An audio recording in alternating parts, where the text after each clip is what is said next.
Muito boa noite a todos, dando continuidade ao nosso ciclo de palestras, lives, operações especiais. Hoje teremos a honra de receber o nosso querido amigo Major Francis, da Polícia Militar de Minas Gerais. É uma satisfação imensa. Aproveito para agradecer a todos os nossos seguidores que estão nos acompanhando e também dizer que assim que terminarmos a nossa live, ela ficará disponível aqui no nosso Instagram, mas também será disponibilizada no canal da editora Última Ratio no YouTube. Lembrando que esse ciclo de lives é organizado pela editora Última Ratio, uma editora que tem uma linha editorial muito voltada à atividade policial. Inclusive, já temos nesse canal no YouTube, no canal da editora Última Ratio, mais de 70 lives que nós tivemos a oportunidade de realizar nesse período aí de pandemia, todas falando sobre ciência policial, segurança pública e áreas correlatas.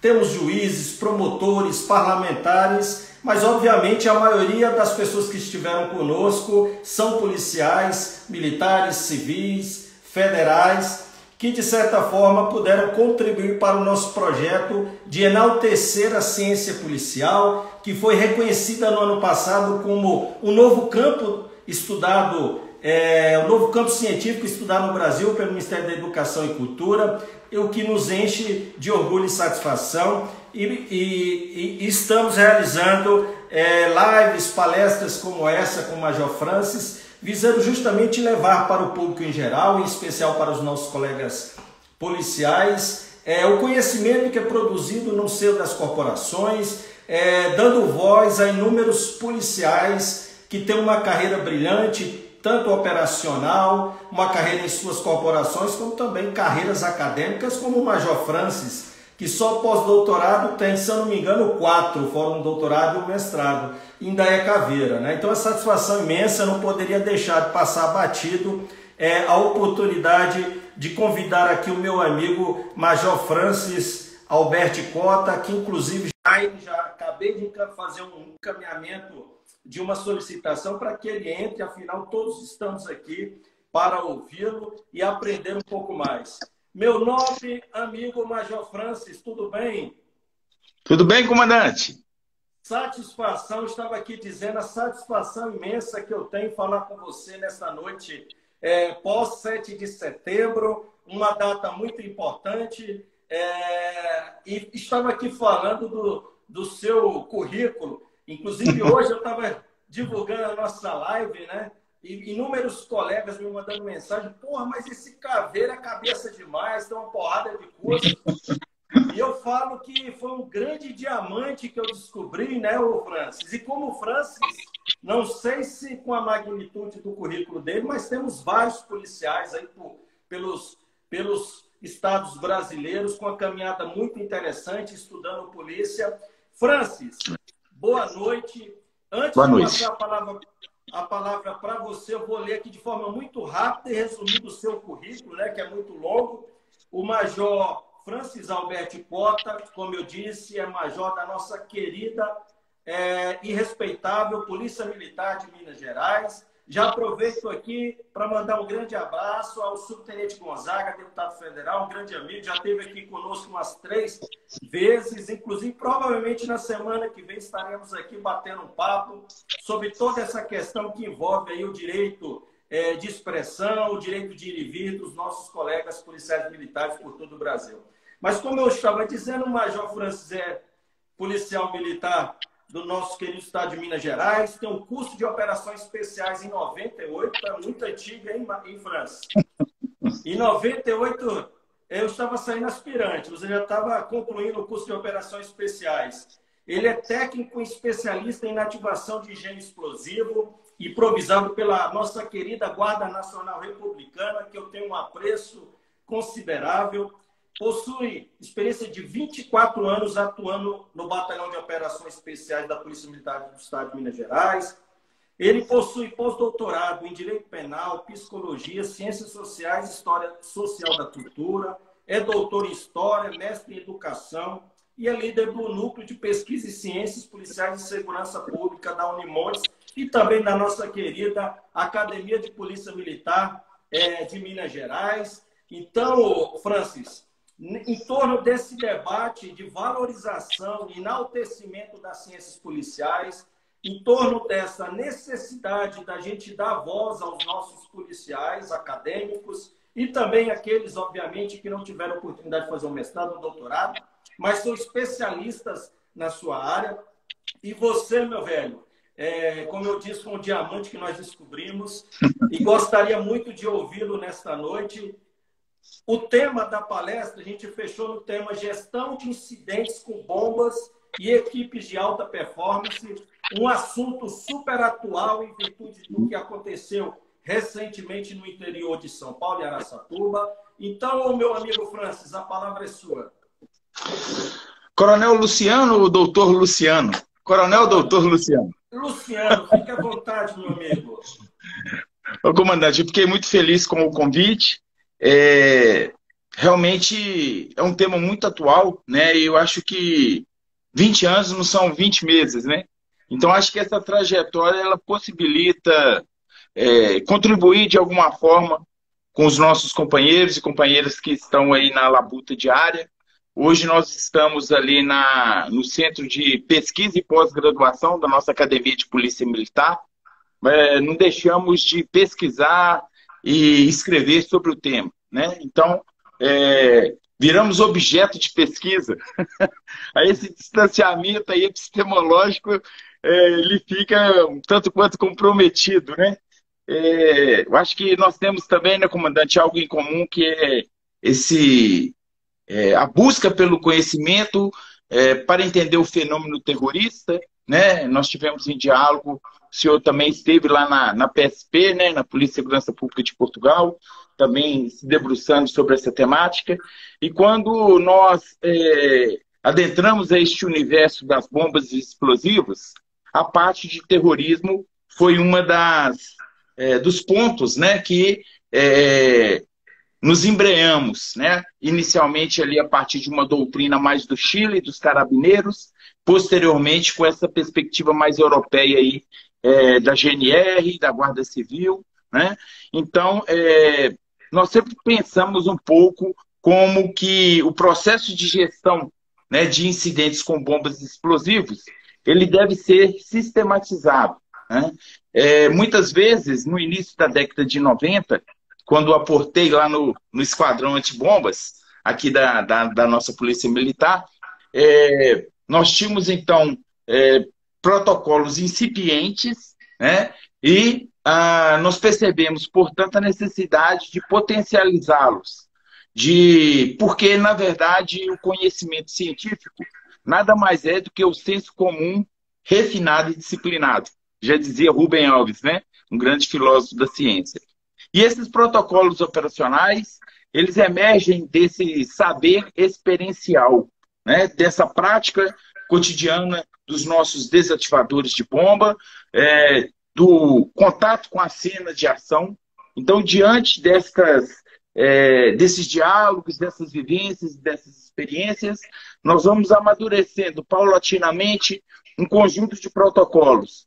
Os protocolos operacionais, eles não são camisas de força, né? Mas eles são o quê? Direcionamento, porque eles passaram, ou emergiram, melhor dizendo, né, de uma experiência prática, de uma intervenção, ou de várias intervenções reais, e, portanto, o próprio técnico ali em explosivos, o desativador em bomba, ele vai percebendo a necessidade de formalizar e de sistematizar essa sua intervenção.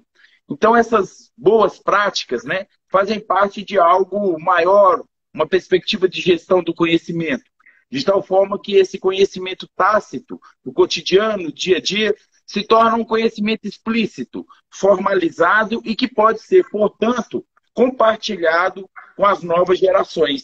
Então, acho que isso é a riqueza, né, desse contato entre gerações, deste passar, vamos dizer assim, informações que foram agregadas e construídas coletivamente por aquele grupo de intervenção, diante dos seus acertos e de aspectos que eles percebem como sendo algo a melhorar, né? Que penso que isso é muito importante. Nós aprendemos com os nossos acertos, mas talvez penso que aprendemos mais com os nossos erros, com aquilo que poderia muitas vezes dar errado. E quando nós tratamos com explosivos, a gente tem uma máxima que diz que com explosivos só se erra uma vez. Então, muitas vezes, quando caímos numa rotina, né, isso é perigoso para o técnico. Então, quando nós falamos de gestão de incidentes com bombas explosivas, nós estamos falando dessa constante atualização dos protocolos, e a gente sempre pensa que, para além dos protocolos, nós devemos ter uma capacitação, nós devemos ter protocolos operacionais e equipamentos apropriados. Portanto, uma logística apropriada para o processo de intervenção. Se nós não tivermos esse tripé, as intervenções elas tendem a ser mal sucedidas, né? Excelente, Francis. Eu já vi que a nossa live hoje vai ser fantástica, porque você tem uma capacidade muito interessante de compactar o assunto e falar de muita coisa ao mesmo tempo, em um curto espaço de tempo. E aí, você mencionou a questão de logística, e eu queria fazer um acento aqui, que eu acho de fundamental importância, que é justamente o trabalho que nós, como acadêmicos e policiais, temos, de certa forma, e a obrigação de levarmos aos policiais, especificamente aquele policial que está na ponta da lança, para que ele compreenda como a atividade policial está envolta também daquilo que podemos chamar de cientificidade, né? E não cientificismo. E eu, inclusive, o Francis vai fazer parte, foi assim que nós nos conhecemos, de uma publicação que a gente vai lançar, que já está no prelo, já está no forno, né? Saindo do forno, uma obra da editora Última Rácio, só com artigos voltados à área de operações especiais e ações táticas. A maioria dos autores são caveiras, possuem curso de operações especiais, e o nosso objetivo é justamente esse. Eu contribuí com um artigo que eu acho de fundamental importância, Francis, que nas minhas aulas de ciências policiais para os cadetes da academia, eu sempre tento falar para ele, dando um exemplo de como a ciência está implicada na nossa atividade. E menciono nesse artigo, em que eu tive a oportunidade, em quase 20 páginas, falar um pouco mais de como uma série de ações dos grupos de operações especiais e ações táticas necessitam de um manejo da ciência.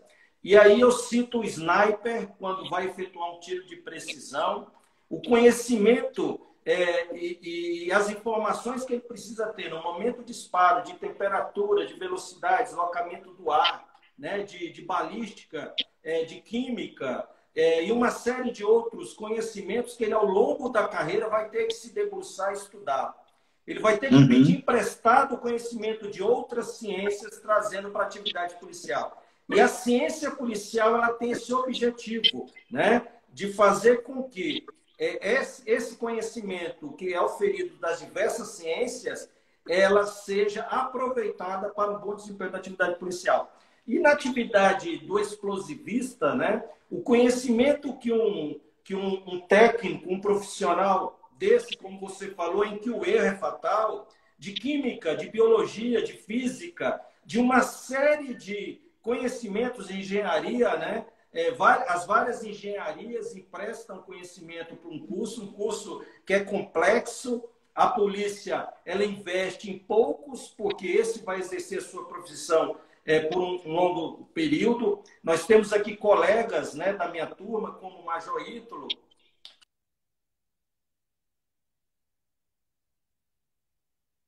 o Major Napoleão, né, que fez o curso na Colômbia e também em Portugal.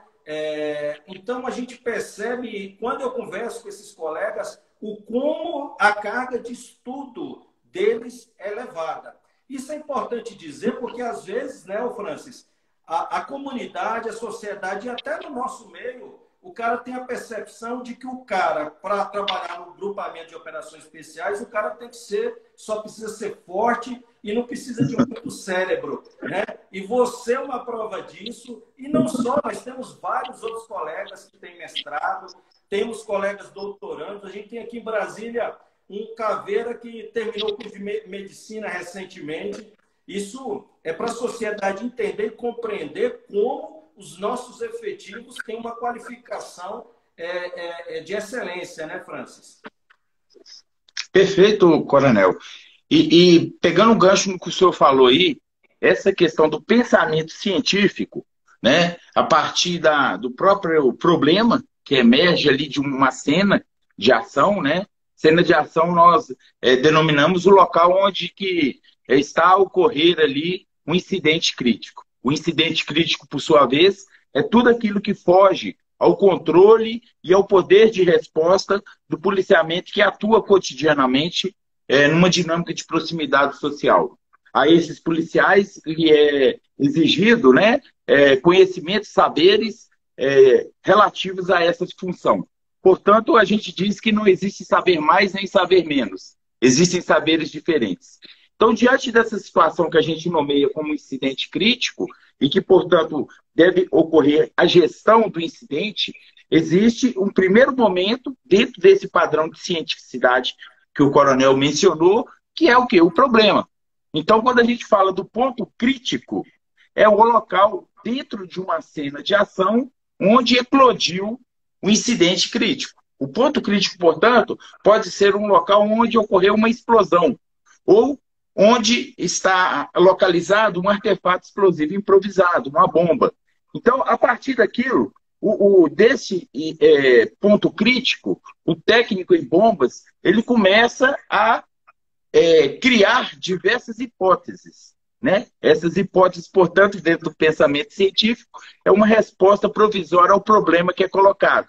Então, ele vai intervir dessa forma, de uma maneira científica, colocando as possibilidades. E aí, então, ele vai testar essas possibilidades diante do caso real. Só que ele vai testar isso com um aparato tecnológico, com procedimentos operacionais protocolares específicos, né? Então, ele está um objeto suspeito. Ele não sabe o tipo de dispositivo que está ali presente. Portanto, é incógnita, né? É a pergunta, vamos dizer assim, do ponto de vista científico, que ele vai iniciar, né? Vamos dizer assim, a sua intervenção. E aí, retomando o que eu disse anteriormente, ele só vai intervir se ele tiver protocolos operacionais, logística apropriada e capacitação. Essa capacitação é entendida como a formação inicial e a educação continuada. Um técnico em bombas, ele não pode intervir se o treinamento dele não estiver em dia, vamos dizer assim. Né? Não adianta ele fazer um curso maravilhoso na Europa, em Israel, aqui na América Latina, no próprio Brasil, se ele não estiver com aquele saber atualizado. Portanto, é necessário que esse técnico também, a partir desse ponto, né, que é capacitação, esteja em dia. Portanto, o seu comandante é responsável por isso. Né? Recolher aquela equipe do esquadrão de bombas, ministrar treinamentos constantes, verificar o grau, né, de presteza, de intervenção, de conhecimento do seu técnico, para que ele possa, portanto, intervir. Então, diante do problema, ele levanta as hipóteses, coloca os critérios de intervenção em dia. Ó, minha capacitação está ok? Ok. Eu estou com traje antibombas? Ok. Né? Eu estou lá com os equipamentos de detecção, de repente, de gases tóxicos, radiação, está tudo ok? Beleza. Eu sei como proceder em termos de protocolo? Beleza. A partir desse tripé, ele vai fazer a sua intervenção. Né? E eu estou falando isso aqui do técnico e do objeto suspeito. Olha só como toda uma perspectiva de sistematização e de pensamento científico norteia a intervenção desse técnico. Eu estou falando, então, portanto, do técnico e o objeto suspeito. Só que, para além dessa cena de ação, nós temos um entorno, todo um entorno ali que necessita ser o quê? Controlado. As ameaças, né, elas devem ser controladas em termos de isolamento, de retirada das pessoas, né, de retirada após análise de veículos, porque de repente um artefato ele está colocado no próprio veículo. Então toda a ação que é tomada parte também por aspectos protocolares, né? Quando a gente vê os técnicos em bombas em Brasília, no Rio, São Paulo, Minas, né? Lá no Piauí, no Paraná, qualquer local, a gente tem uma doutrina quase que única, né? Em termos de procedimentos, isso está bem consolidado. Independente das formações que nós temos em diversas localidades, a gente constrói protocolos mais, vamos dizer assim, padronizados, né? O standard mesmo. Então, quando a gente vê os técnicos, a equipe chegando, aquele isolamento, fita, tal, tudo tem uma razão de ser, né? Todos os detalhes, eles são o quê? Uma espécie de checklist, né? Alguns desses aspectos, eles já estão o quê? Internalizados. Técnicos mais experientes já chegam, já vão analisando, vão olhando, vão vendo os riscos acrescentados, né? Ó, a energia, ó, o gás, né? Um abastecimento de gás, um veículo, etc. Ele já vai tentando neutralizar ou controlar essas ameaças. Portanto, nós temos o quê? Procedimentos que são colocados em práticas na cena de ação. O técnico, portanto, e a equipe antibombas, ela não atua sozinha, né? Essa equipe, ela atua de maneira sinergética, né, com os demais policiais que estão presentes na cena de ação. Seja no processo de isolamento, seja quando verificado, a partir de critérios objetivos, a necessidade da desocupação das instalações, que também deve ser feito de maneira criteriosa, né? Que muitas vezes, falando aí de uma possível ameaça de bomba, né? Que é uma outra tipologia. O indivíduo liga ou faz uma denúncia, etc. O objetivo é que ocorra pânico. Então, todo mundo sai, atropela, ou seja, a bomba ela explodiu, né? Explodiu não fisicamente, mas o resultado que o indivíduo buscava se concretizou. Então, portanto, o técnico em bombas, quando ele vai fazer esse processo de gestão que a gente está mencionando aqui, ele tem que analisar a tipologia do incidente. Então, olha só, já tem mais um aspecto de cientificidade. Então, você tem o quê? Tipos. É ameaça, é objeto suspeito, é um artefato improvisado, é um artefato convencional, que tipo de explosivo. Ele vai conjugando as variáveis e vai o quê? Tomando decisões. E as tomadas de decisões, elas não são atos isolados, solitários. Em termos de equipe de esquadrão de bombas, a gente sempre toma as decisões deliberadas. Porque muitas vezes você está vendo de uma perspectiva e aí o outro técnico percebe algo que você não está percebendo.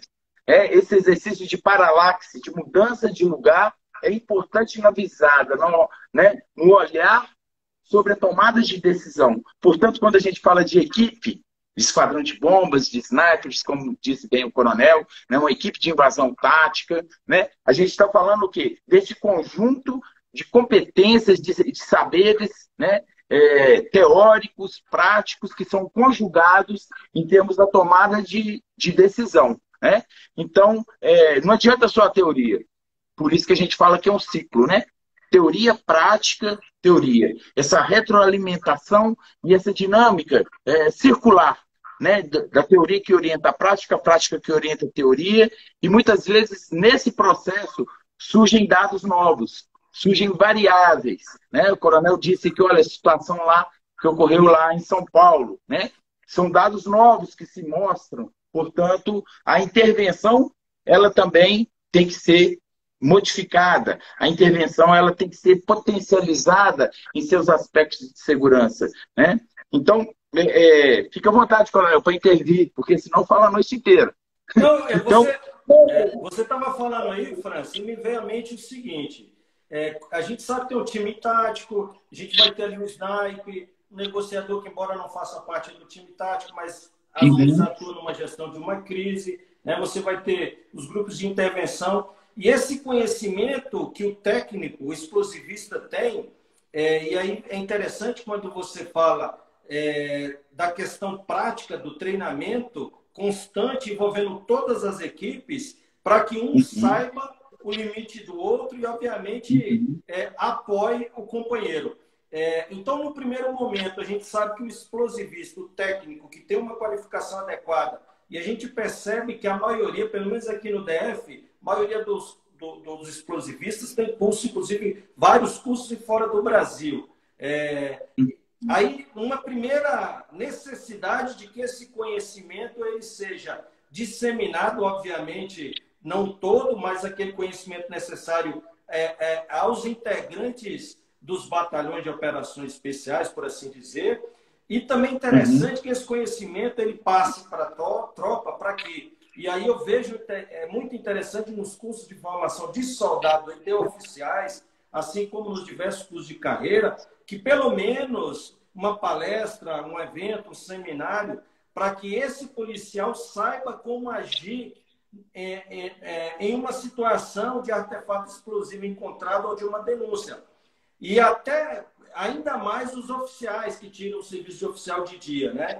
Então, a gente tem a necessidade de formação lá do explosivista, mas é importante, assim como nós temos conhecimento, já falamos disso aqui, do constante processo, né, de formação que as tropas de operações especiais também emprestam o seu saber para levar esse conhecimento para a tropa.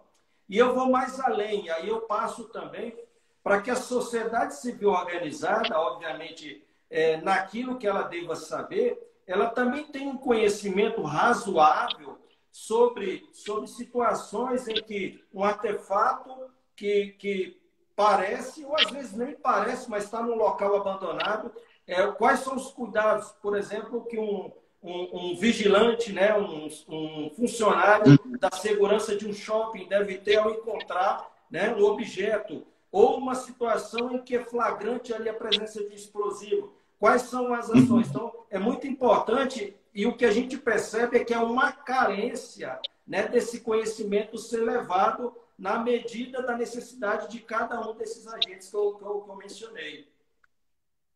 Coronel, o senhor falou um ponto aqui que é importantíssimo no processo de gestão do incidente crítico com bomba. É o que a gente chama de primeiro interventor. Assim como ocorrência com reféns, ocorrências de suicida, coisas do gênero, nós temos o primeiro interventor. Na parte de bomba, nós também temos o que? O primeiro interventor, incidentes com bombas e explosivos. Principalmente a partir de 2010, 2011, começou aquele processo, né, da interiorização do crime e do uso de explosivos para furto, né, de caixas eletrônicos, coisas do gênero. E o nosso policial ele se deparava com essa situação e muitas vezes ele não entendia, não conhecia o tipo de explosivo, os riscos que ele estava, né, exposto ali ao muitas vezes manusear algo que se deixou para trás.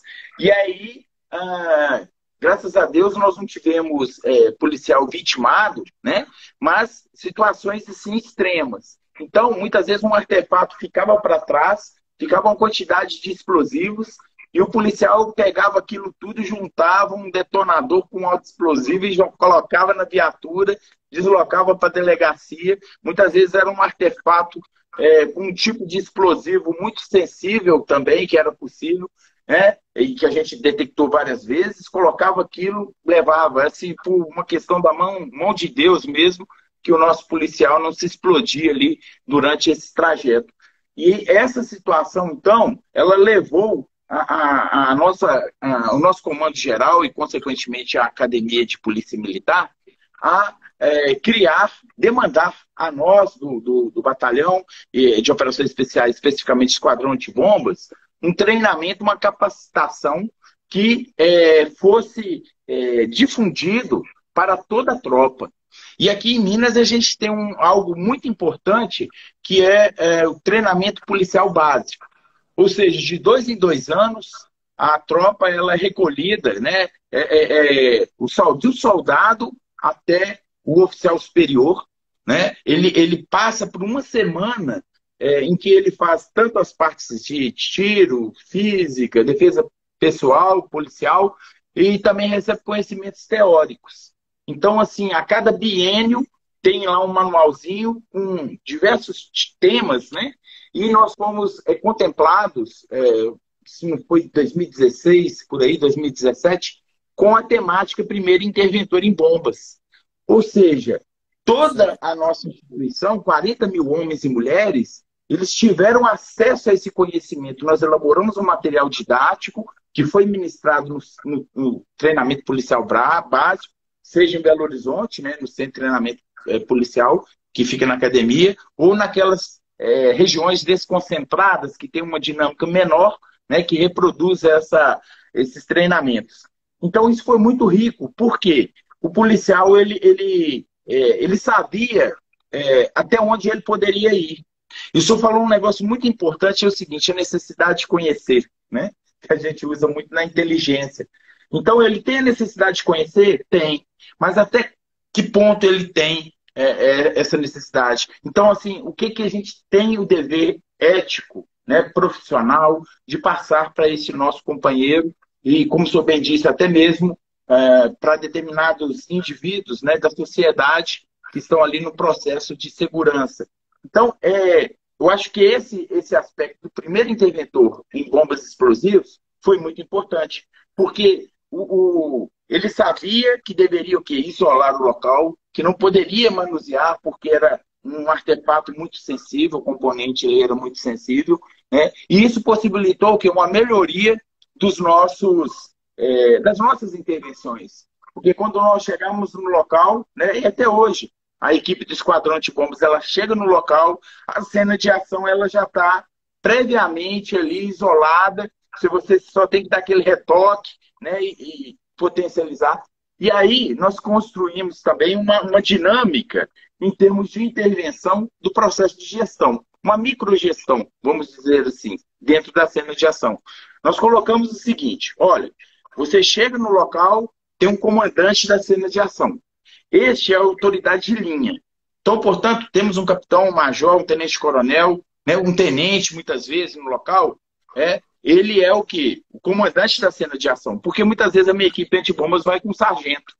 Então, a gente fala, comandante da cena de ação, autoridade de linha. Tem um poder hierárquico sobre aqueles indivíduos, em termos da tomada de decisão propriamente dito, né? Dentro da nossa estrutura, que é uma estrutura hierarquizada. Na sequência, nós temos o quê? Um gestor de incidente crítico. O gestor de incidente crítico é o que a gente chama de quê? Autoridade técnica. Né? Autoridade técnica. Então, ele pode ser, por exemplo, o comandante do BOP, um subcomandante, ou mesmo um oficial que vai ali com a sua equipe, né? Um capitão nosso, um tenente tal, que vai ali fazer essa intervenção. Por exemplo, se vai uma equipe somente uma ocorrência de bomba, então o líder da equipe antibombas, né? Que pode ser inclusive um tenente, até mesmo um sargento experiente, né? Ele passa a ser o quê? O gestor do incidente crítico. Ele vai prestar, portanto, à autoridade de linha, ao comandante da cena de ação, todos os esclarecimentos passo a passo da intervenção. E aí, nessa estrutura ainda, nós temos aqui o que a gente chama de controlador do incidente.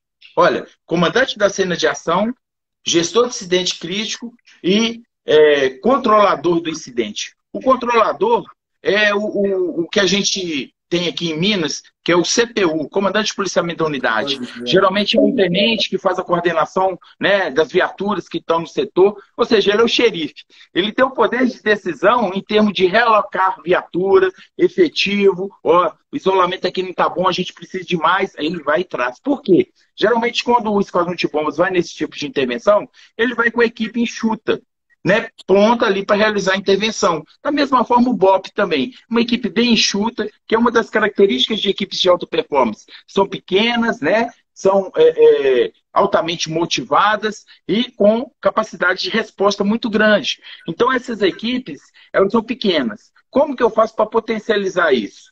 O controlador do incidente. Então, este oficial, muitas vezes até um subtenente, um sargento, depende da localidade, aqui em Minas nós temos 853 municípios.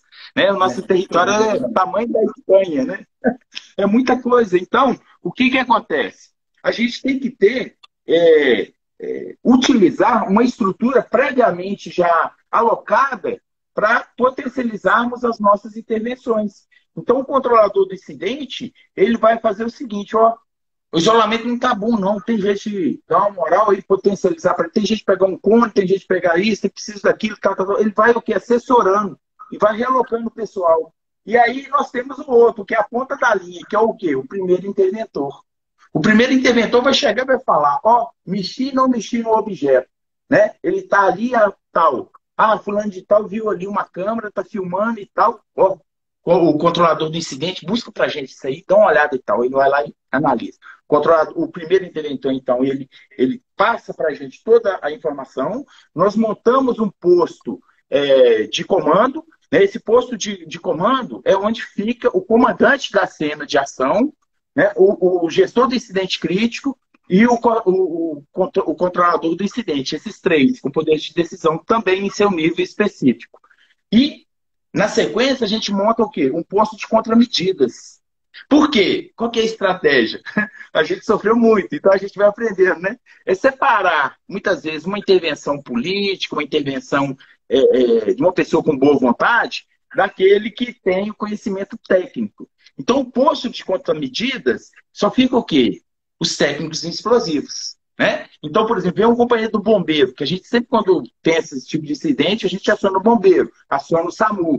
Eles vão para o posto de comando. Aí vai ficar lá no posto de comando. O posto de contramedidas, equipamento antibombas, técnico antibombas. A gente faz um perímetro e é diferente daquele de intervenções com suicida, reféns, né? Porque tem possibilidade de explosão, portanto, de estilhaçamento, essa coisa toda. Aí a lógica ela é um pouco diferente, né?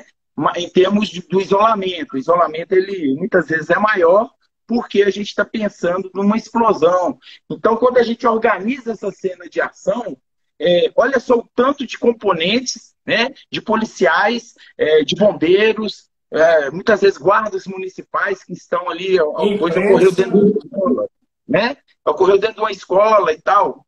Tá ali, o primeiro interventor. A gente pensa isso. O primeiro interventor, ele pode ser desde um soldado nosso, um guarda, pode ser até mesmo um sargento, um oficial que está passando. Se ele deparou com a situação e adotou as primeiras medidas, ele é o primeiro interventor, né? Então, assim, olha só como é que é uma conjugação, né, de diversos atores na cena de ação.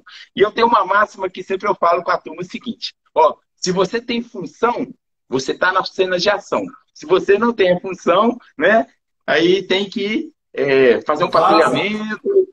Exatamente. Porque porque a gente sabe que sempre vai ter o policial querendo piruar, vai ter a imprensa, vai ter a comunidade, os curiosos, né? Então é uma logística muito grande, né, Francis? E tem a questão, né, falando em logística, a gente sabe que também vocês utilizam na atividade uma série de equipamentos, né? Uma tecnologia especializada, cara, e que existe a dificuldade das licitações internacionais, né? Que a gente percebe que é a grande dificuldade que as unidades táticas têm no sentido de adquirir esses equipamentos e não só, né, de manter manter esses equipamentos em funcionamento, né? No caso de uma pane, às vezes não se encontra. E nós já tivemos esse problema aqui no DF em relação a isso, porque você não acha profissionais qualificados no Brasil para resolver alguns reparos, né, desses equipamentos. Então, é uma grande dificuldade também operacional e administrativa para que se consiga, e a gente percebe que hoje, graças a Deus, nossos grupos de operações especiais pelo Brasil afora, a maioria deles estão bem equipados, mas há uma necessidade muito grande desses equipamentos, né? E nesse sentido, Francis, eu até gostaria que você mencionasse, obviamente, assim, de forma muito en passant, quais são esses principais equipamentos e falasse um pouco, né, dessa tecnologia em volta à ação do explosivista. Perfeito. Olha só, coronel, eu fui para o Esquadrão de Bombas numa época que a gente trabalhava com linhas, ganchos, alicates, e eu lembro que a turma tinha uma bolsa, uma mala, e eles ficavam fazendo um pano preto, escondendo lá dentro da malinha e tal. Falei, que equipamento é esse? O que vocês têm de legal? Deu dois, né? Fazendo mistério. Aí eu falei assim, puxa vida, eles não me mostravam. E eu falei assim, puxa vida, e eu era um estagiário. E eu ficava assim, pensando, né, o que, que tem ali dentro e tal, deve ter coisas fantásticas, né? Um dia eles vacilaram lá, aquelas primeiras geração, né? Vacilaram e eu fui lá e abri a mala deles, dos técnicos. Aí eu vi lá uma cordinha, um gancho, um alicate, um negócio assim. Eu falei, gente, mas é isso? Né? E depois, num segundo momento, a segunda geração, já em 2001, né, chegou para a gente o primeiro traje antibombas, um EOD 7B, canadense, né? Foi uma parceria muito boa que nós fizemos aqui com uma empresa do próprio estado, né? A Quantos quilos parceria. pesa? Pesava? Como? Quantos quilos pesa, Ah, em puxa, o média? traje daquele é uns 30 quilos. Uns 30 quilos. E eu tô até com um bonequinho aqui, quer ver? Ele tá apoiando meu celular aqui. No Esse dia aqui, de ó. calor, hein? É, Esse daqui é o bonequinho. Fizeram aqui, falou que parecia comigo. Mas aí o que acontece? Ele tá segurando o celular. Tá cumprindo a missão dele aqui. Aí, o que acontece? Ó, qualquer tipo de intervenção do esquadrão de bombas, a gente tem que ter equipamento. O ideal é que a gente tenha esse equipamento top. Eu já tive a oportunidade de ministrar treinamento em algumas polícias nossas, né, as nossas co-irmãs, que os companheiros não tinham traje de bombas. E aí, olha só, é muito complicado, arrisca a vida do técnico, né? Então, esses trajes, para mim, os melhores são os canadenses, né? Então, assim, não vou falar as marcas, mas e qual o valor canadenses. média? Hoje, caiu muito, sabe, Coronel? Quando a gente fazia uma licitação, eu lembro em 2000 quer ver? 2008, 2009, por aí, assim, eles estavam pedindo cerca de 500 mil reais num traje, R$ 500 mil. Hoje a gente consegue, principalmente, eu acho que o ponto, assim, o divisor de águas para a gente foi os grandes eventos. Os grandes eventos foi fantástico, né? Porque nós tivemos secretaria extraordinária e aí eles compraram um kit. O kit era era 3 trajes antibombas, foi o robô, o braço robótico, o raio-x em tempo real, porque a gente usava aquele Polaroid, né? O Disruptor, né, em inglês, os trajes alemães, desses foram os alemães, aquele kit de contaminação, as tendas ali, né? Então, assim, foi igual criança em Natal, né? Época de Natal que ganha os presentes. E aí a gente viu o esquadrão assim, cheio de equipamento, assim, nossa, que maravilha, né? A gente que sempre tinha um traje de bombas para atuar no estado inteiro, todos os técnicos usavam o mesmo traje, aquele negócio igual a época do colete, quando chegou o colete à prova de balas, né? Então, assim, hoje a gente percebe que não tem como operar de maneira segura sem um traje de bombas, sem um braço robótico manipulador, né? O robozinho ainda é um luxo, né? Dá para a gente operar sem um robô, mas sem o traje, sem o braço, sem o raio-x. Então tem umas coisas assim que são básicas, sabe? Para a gente operar.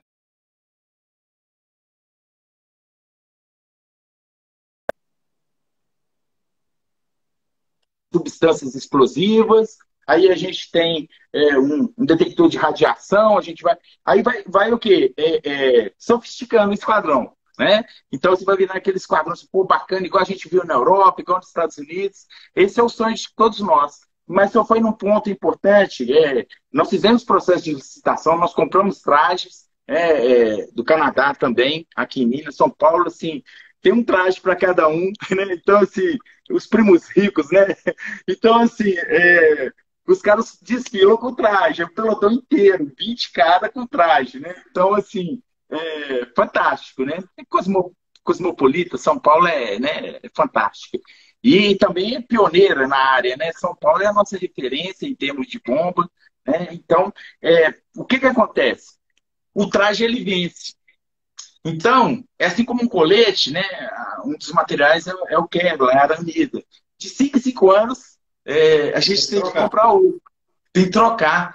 Então, assim, é uma guerra para o comandante do esquadrão de bombas, para o comandante do BOP, né? Então, assim, convencer o gestor, né, o comando, da importância disso. E muitas vezes causa desgaste, sabe? Porque, não, você já tem traje, porque vocês estão querendo mexer com isso e tal. Que muitas vezes é melhor investir em outras, armamento, viaturas e etc. Mas a gente sem o traje, fala assim, dá para operar? Dá, porque a gente tem companheiros ainda hoje no Brasil, né? Polícias no Brasil, que não têm traje de bombas. E eles operam. Então, assim, os companheiros lá de Córdoba, né, os pássaros loucos lá, da polícia de Córdoba, na Argentina, eu tive a oportunidade de realizar alguns treinamentos lá, eles não tinham traje de bombas. E operavam desde a década de 60. Né? Então, o que eles faziam? Eles potencializavam as intervenções remotas. Então, há possibilidade de fazer? Sim. Mas em determinadas situações, a gente fica muito vulnerável. A gente arrisca muito homem. Então, quanto vale uma vida? Né? É o que Então, o Coronel 300... Santana aqui, que está nos prestigiando, falou, né? O custo da vida de um operador, né? Uai, tá vendo? Eu não vi, não, comandante. Mas é isso, então quanto que vale um homem? Né? Exato. E hoje a gente consegue comprar mais barato, bem mais barato, por causa desse processo de abertura, né? Aí tem que tomar cuidado, que uma vez eu fui comprar, os caras queriam me vender um xing-ling, né? E aí, rapaz, eu fui e falei, sério, o cara queria, de todo jeito, entrou no processo de licitação, mas a gente queria um traje fino. Já que a gente tinha o dinheiro, a gente queria o melhor. Aí o cara foi e entrou e falou assim, não, eu vou entrar lá com recurso e tal. Aí eu liguei pro cara, falei assim, bicho, não faz isso não, senhor. Aqui eu trabalho com isso, tem 20 anos. Se esse traje seu entrar aqui, cara, eu não tenho coragem de entrar dentro dele, porque é uns que eles fizeram lá na China, sabe? Então, assim, não tem uma tradição, não tem uma... porque tem isso também. O material ele vai sendo chancelado pela própria comunidade. Né? Vai falar assim, isso aqui é coisa boa. Essa daqui ainda a gente tem que testar, etc e tal. Né? E E Francis, aí... Pois não. e Francis, a gente percebe, eu creio que se juntar tudo aí com, acho que 5 milhões você consegue equipar, não consegue? Isso. Equipar Consegue. de forma positiva. E o que é 5 Uhum. milhões, né, para o Estado? E a gente percebe, né, como ocorreu agora recentemente em Araçatuba, que foram. Você vê que coisa maluca que eu acho que talvez vocês, explosivistas, ou os grupamentos de operações especiais, jamais iriam imaginar uma Uhum. ação daquilo que a gente chama, tem convencionado chamar de novo cangaço, Uhum. deixarem, após saírem do local, Uhum. 92, se eu não me engano, artefatos explosivos, inclusive que deu muito trabalho para o GAT.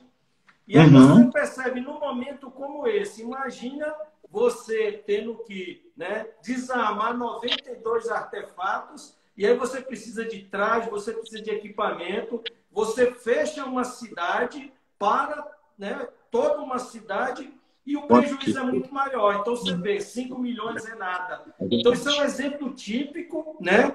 Inclusive, tivemos uma vítima, né? Um ciclista que estava foi? passando ali, parece Uhum. que explodiu, perdeu as pernas. Uhum. Uhum. Então, nessas situações, fica muito claro o como é importante esse investimento nessas unidades, né? E outra coisa, Coronel, né, dentro disso que o senhor falou aí, para nós, a intervenção ela tem o mesmo nível de adrenalina, de aspecto de segurança, de protocolos, uma caixinha e um artefato visual, que você aparentemente vê o que é. Né? Então, assim, o procedimento, em termos de tensão, em termos de equipamento, é o mesmo. E aí, a gente tem que pensar também, né, o senhor é um grande especialista na área de terrorismo, de contra-terrorismo, a possibilidade de ataques múltiplos, né?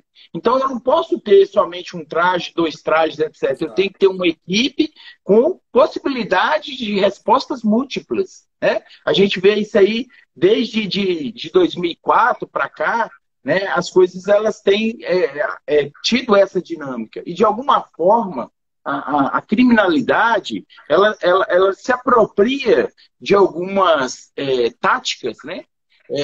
Seja de forças militares, seja de grupos terroristas também, em termos da ação. Né? Então, quando a gente trabalha um pouquinho sobre terrorismo, a gente fala assim, ó, terrorismo é uma coisa, ação terrorista é outra. A organização terrorista, muitas vezes o indivíduo ele não faz parte de uma organização terrorista, mas perpetra uma ação terrorista. Então, Exato. né, a gente tem que entender como que essas coisas elas funcionam e como que os indivíduos também se apropriam, reapropriam, reelaboram, né, vamos dizer assim, saberes para o mal, né? Da mesma forma que nós dialogamos, construímos coisas bacanas para defesa e para segurança, esses indivíduos também, vamos dizer assim, em algo que é aberto, né, na rede e nos contatos que se estabelecem, eles se apropriam disso também. E aí é o que? Surpreende as forças de segurança, né? Então, assim, a gente tem que estar sempre pensando, aquela teoria do cisne negro, né? Pensando que, olha, uma possibilidade que não vai surgir. Igual você falou aí, a quantidade de artefatos. E aí o que eu ia falar e acabei indo para o outro lado é o seguinte: o artefato ele tem diversos tipos de gatilhos, diversos tipos de acionamento. Então, o técnico ele se aproxima do artefato sem um traje, de repente tem um dispositivo ali de presença, né? Então, lança uma luz, tem uma célula que vai recepcionar aquilo, que vai... Então, assim, a gente não sabe, o técnico não sabe. Por isso que ele vai com todo o equipamento. E aí, como o senhor disse, né? Mais de 70 artefatos. O procedimento em cada um, ele deve ser o quê? Protocolar. Ele deve ter o técnico que tem capacitação, que conhece o protocolo e que tem a logística, a tecnologia, né? Então, é importante investir nas equipes antibombas, nos esquadrões antibombas. E tem também a questão de que necessariamente o formato não é aquele formato que você vê em filme. Nós tivemos aqui um incidente em Brasília com uma panela de pressão e com pregos no interior que explodiu. Então, assim, há artefatos também, né, engenhocas, né, explosivas que o indivíduo... Então, assim, e às vezes nem pode ser, né? O indivíduo que não conhece, vê aquele objeto ali, não sabe nem que se trata de um objeto construído com o intuito, né, de gerar danos, né? Francis, a gente já está aqui, faltando 5 minutos, infelizmente acaba muito rápido, né, rapaz? Daria várias lives e com certeza nós teremos oportunidade de nos falar novamente, porque a gente tem muito assunto. Então, antes de passar a palavra para você para os minutos finais, eu gostaria aqui novamente de agradecer as pessoas que nos acompanham. Vejo aqui que tem muitos colegas seus aqui, alunos, temos muitos oficiais aqui, colegas nossos, como o Coronel Nunes, que foi comandante-geral da PM, foi comandante do Conselho Nacional dos Comandantes Gerais, um grande amigo. Temos aqui também o Coronel Santana. Aproveito para lembrar que o nosso ciclo de palestras, operações especiais, tem apoio do nosso querido amigo Coronel Santana e também da TFI Internacional e do maior estande de tiro indoor do Centro-Oeste, que é a Smart Shoot Brasil. Já aproveito para convidar os colegas aqui do DF para conhecer. Funciona nas instalações da nossa CAB, da PMDF, lá no CIA. Então, é um estande assim, da melhor qualidade, não poderia ser diferente. A gente conhece o Coronel Santana. Então, gostaria aqui de convidar e os colegas de fora que tiveram oportunidade. Inclusive, eu e o Coronel Santana, a gente está fazendo uma parceria para fazer algumas lives direto lá do estande de tiro. E vai ser uma parceria muito interessante. Então, gostaria aqui de agradecer a participação de todos. Lembrando que a nossa live vai ficar gravada aqui no IGTV do Instagram.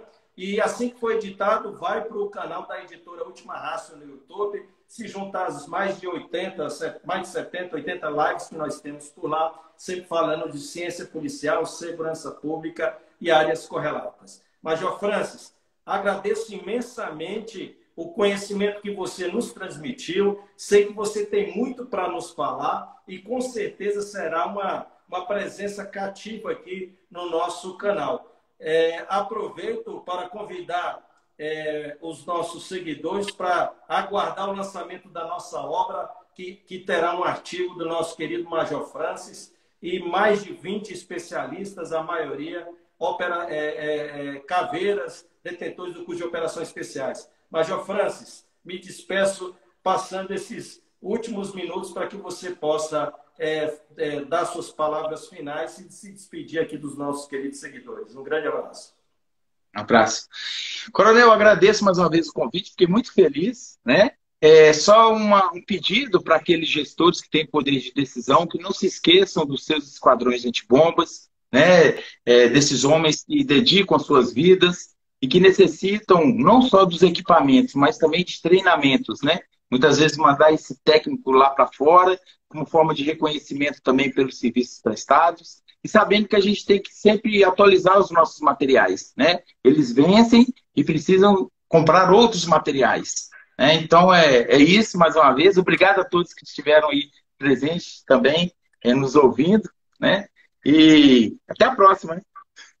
Obrigado, Francis. Um forte abraço, meu amigo.